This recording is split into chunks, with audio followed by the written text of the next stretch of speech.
Bonjour, bienvenue à vous les formateurs. Je suis Fabien Expidi, consultant ingénieur en formation depuis près de 20 ans. Je propose au quotidien des actions de formation auprès de formateurs qui souhaitent professionnaliser leur pratique pédagogique en utilisant de nouvelles modalités, de nouvelles méthodes et de nouvelles techniques pédagogiques. J'ai souhaité, à travers cette vidéo, vous donner quelques astuces qui vont vous permettre de voir comment vous pouvez construire une séquence de formation. A tout de suite.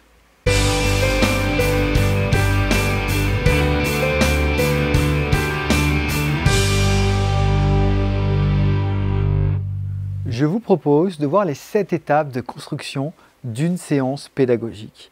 Donc une séance pédagogique va correspondre à une matinée ou une journée par exemple de formation. Donc premier élément qui va être important, ça va être de définir l'objectif pédagogique. L'objectif pédagogique doit avoir au moins 3 C. Critères de performance, conditions de réalisation et comportement. Cet objectif va ensuite, pour rappel, vous permettre d'évaluer les apprentissages et ce qui aura été abordé au cours de la formation. Dans un deuxième temps, vous allez définir le contenu pédagogique qu'on appelle les notions pédagogiques ou la théorie. L'objectif là va être d'identifier le contenu que vous voulez faire passer. Lorsque l'on est formateur et lorsqu'on est débutant, on peut avoir tendance du coup à vouloir faire passer beaucoup de contenu. C'est rassurant. On se dit que si jamais on fait passer du contenu, on n'aura pas forcément fini avant l'heure ou avant la demi-journée ou avant la fin de la journée. Donc faites attention, le contenu doit être bien abordé. Donc vous allez réfléchir au contenu à faire passer et vous allez voir que en fonction des années d'expérience, vous allez pouvoir arriver à mesurer le contenu qui est nécessaire pour 4 heures ou 8 heures de formation. Troisième point important, vous allez réfléchir au matériel à prévoir. Je vous conseille de vous faire une boîte à outils. Donc vous allez voir également qu'en fonction de votre pratique pédagogique et en fonction des années d'expérience, vous allez utiliser des nouveaux outils qui peuvent être intéressants. Il peut s'agir par exemple d'un vidéoprojecteur, il peut s'agir par exemple d'un logiciel comme le mind mapping, comme Prezi, comme PowerPoint. Par exemple, des outils que vous souhaitez bien et que vous aimez bien utiliser. Vous pouvez également utiliser des jeux pédagogiques. Vous allez pouvoir utiliser des supports de formation.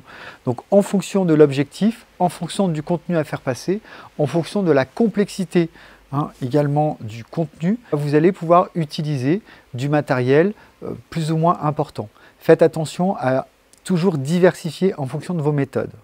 Lorsque vous aurez défini l'objectif, que vous aurez identifié le contenu et que vous aurez réfléchi au matériel à prévoir, vous allez ensuite réfléchir à l'évaluation. Comme nous l'avons vu sur d'autres vidéos, l'évaluation doit comporter un critère de cohérence, de pertinence et d'efficacité en fonction de l'objectif pédagogique. Faites attention du coup à bien choisir la situation d'évaluation qui sera la plus adaptée en fonction du contexte professionnel de l'apprenant et de son contexte professionnel, on va dire de façon globale, au niveau de l'environnement. Il peut s'agir en effet d'une situation orale, écrite, étude de cas ou autre.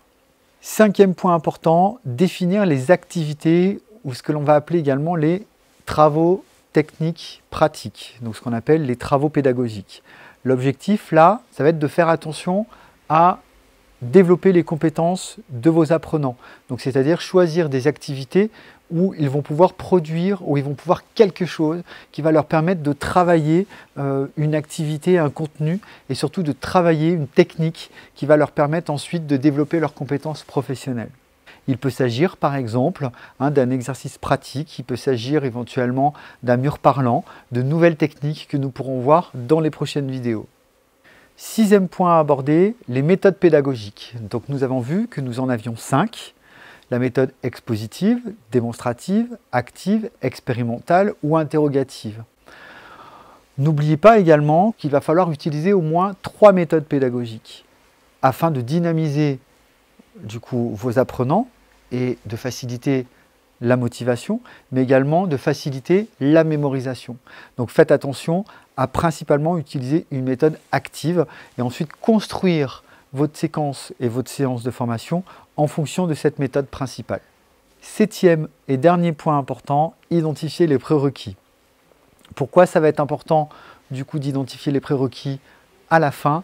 Tout simplement parce qu'en fonction du contenu que vous aurez identifiées, en fonction des méthodes que vous aurez choisies, en fonction de l'évaluation, ça va vous permettre d'affiner les prérequis. Si vous sentez que la séquence ou la séance que vous avez proposée en fonction de l'objectif n'est pas adaptée aux prérequis que vous devriez avoir au départ, il va du coup falloir retravailler votre contenu. Partez du principe que lorsque vous avez réfléchi à la séquence et à la séance de formation, vous allez ensuite devoir créer l'ensemble des supports. Partez du principe qu'une journée de formation, c'est en général une journée de préparation, voire 2 lorsque l'on est débutant. Je vous propose 3 conseils à utiliser dès demain. Le premier va être de structurer votre séance de formation en fonction des 7 points clés que nous avons vus à travers cette vidéo.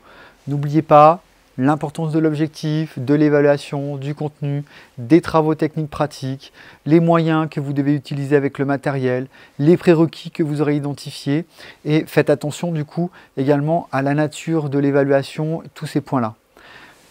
Ces éléments sont très importants puisque c'est ce qui va vous permettre ensuite de trouver un fil conducteur autour du coup de l'apprentissage.